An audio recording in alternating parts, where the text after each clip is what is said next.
Le Tomahawk, on va voir des images, ont été lancés depuis un bateau, peut-être vous pouvez nous commenter ces images, vers donc une base militaire. Ce sont deux bâtiments de la marine américaine qui lancent des missiles de croisière, des Tomahawk, qui présentent l'avantage de ne pas pouvoir rencontrer d'avions russes. C'est pour ça que ce ne sont pas des avions américains qui sont allés frapper.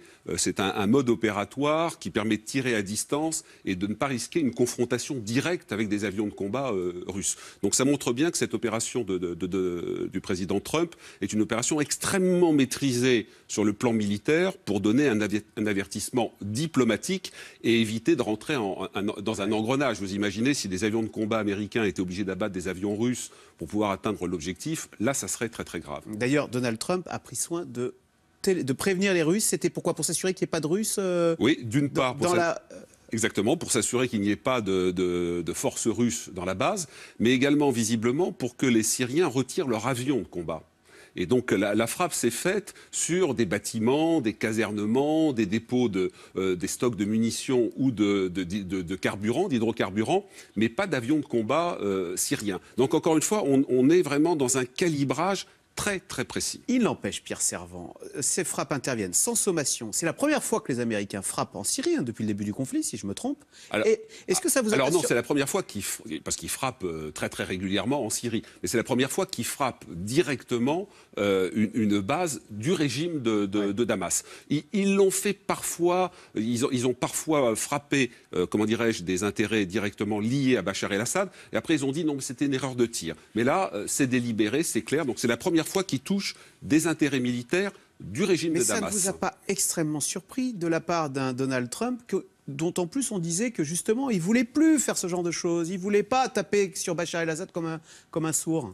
Alors pour être très honnête, vous m'auriez interrogé hier en me disant est-ce que Donald Trump, qui visiblement a manifesté beaucoup d'impatience, d'irritation par rapport à cette frappe terrible du chimique, j'aurais dit non, je n'aurais pas cru qu'il frapperait aussi vite. Donc c'est dans le personnage qui est imprévisible et en même temps, heureusement que les Américains l'ont fait, sinon on aurait continué, je dirais, dans la série d'Obama, c'est-à-dire beaucoup de moulinets et jamais d'application de la force. Donc là, il est cohérent avec lui-même, mais je dois dire que c'est une surprise et Trump, pour l'instant, depuis 10 semaines, eh bien, nous surprend très régulièrement. Alors je vous propose d'écouter Donald Trump qui s'est expliqué cette nuit sur le pourquoi de cette intervention militaire en Syrie. On écoute. Ce soir, j'en appelle à toutes les nations civilisées pour qu'elles nous rejoignent afin de chercher à mettre un terme au massacre et au bain de sang en Syrie.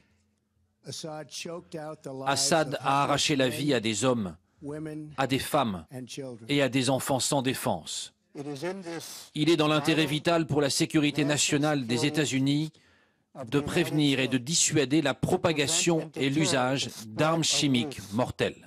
C'était ça l'objectif. C'était attention, les armes chimiques, on n'y touche pas. Sinon, c'est des tomahawks sur la tête. Oui, voilà. Et alors, ce qui est très paradoxal, c'est que ce discours, vous pouvez le remettre dans la bouche de Barack Obama en 2013. Sauf qu'il n'avait rien fait. Alors, il n'avait rien fait. Mais dans le discours, les protestations américaines, françaises et britanniques, qui d'ailleurs s'étaient abstenues d'une autorisation de l'ONU pour se préparer à frapper, et puis après, tout le monde est parti en ordre dispersé. Les Britanniques ont fait défection, les Américains ont fait défection, les Français restent en lice à ce moment-là pour dire mais non, il faudrait frapper pour répondre à l'usage du chimique. Mais le type de discours qui était utilisé, c'est-à-dire les nations civilisées ne peuvent pas accepter qu'un pays utilise cette arme, qui est une arme de terreur absolue, c'est le discours de 2013 que malheureusement Barack Obama n'avait pas fait suivre d'une action militaire. Là, Trump, pour le coup, il est cohérent, il dénonce et il frappe un lieu très symbolique, puisque c'est la base à partir de laquelle les services de secret américains disent c'est de cette base que les avions de combat syriens sont partis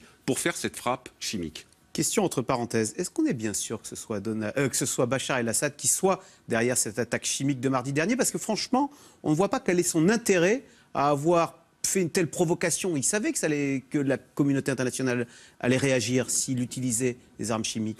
Alors, vous avez deux questions, deux réponses. Oui, je pense qu'on est absolument sûr que ce sont les forces armées aériennes syriennes qui ont frappé, parce que ce sont les seuls à avoir ce type de gaz qui semble être du gaz sarin, qui est un gaz assez sophistiqué. C'est pas le gaz moutarde ou des armes chlorées qui sont plus faciles à utiliser. Donc oui, je pense que les services de renseignement occidentaux, vous comprenez, la zone est sur surveillance satellitaire, avions, écoute. Donc je pense qu'il n'y a pas de doute, en tout cas moi je n'en ai pas. Trump l'a dit, c'est Bachar el-Assad. Absolument, premier élément de réponse.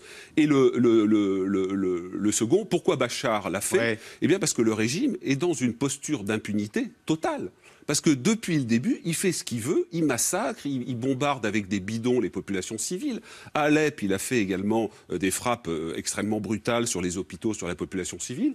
Donc il y a un sentiment d'impunité. Et puis ça correspond aussi à la psychologie alaouite. Le pouvoir de Bachar, ce sont les alaouites. C'est une secte chiite, peu nombreuse, qui est minoritaire en Syrie, et qui vient, je dirais, à travers la nuit des temps, de positions où ils étaient mis de côté, où c'était un peu le lumpenprolétariat des musulmans.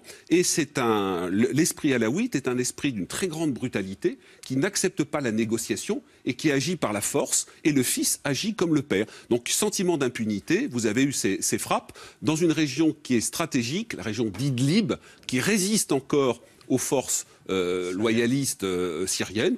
Bachar a dit, bon, qu'est-ce qu'il cherche, Trump, là, à faire tomber Bachar el-Assad, quitte à se fâcher avec les Russes?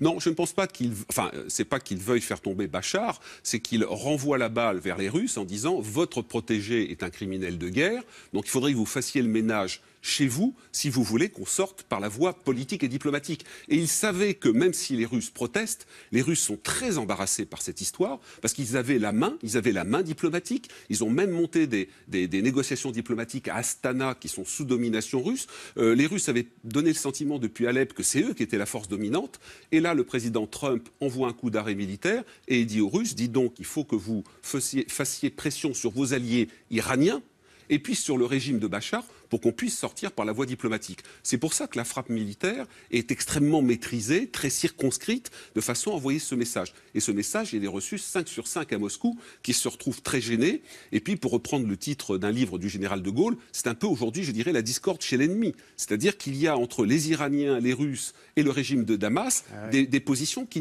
ne sont pas proches, qui créent du tiraillement. Et là, les Américains ont appuyé là où ça faisait mal.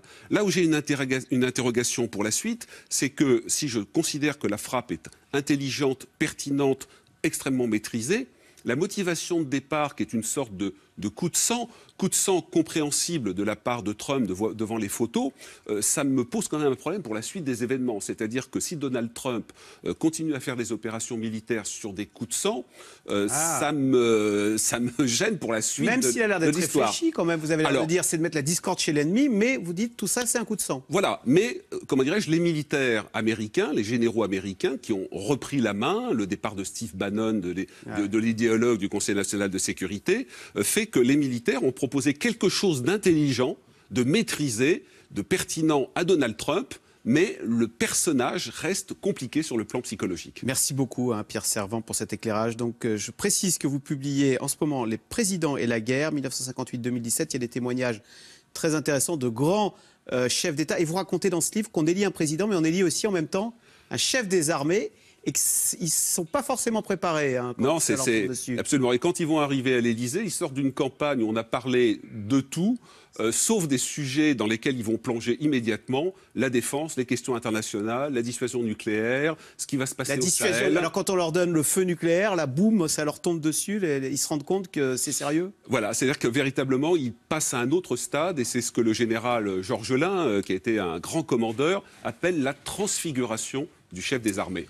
Pierre Servan, Les présidents et la guerre, aux éditions Perrin. Merci beaucoup. Vous restez avec nous tout de suite. Bruce Toussaint, c'est dans l'air. Record d'audience hier soir pour l'émission politique avec Emmanuel Macron. Emmanuel Macron qui néanmoins recule dans les sondages, tandis que Benoît Hamon, lui, décroche carrément. C'est dans l'air est intitulé ce soir « Macron touché, Hamon coulé ».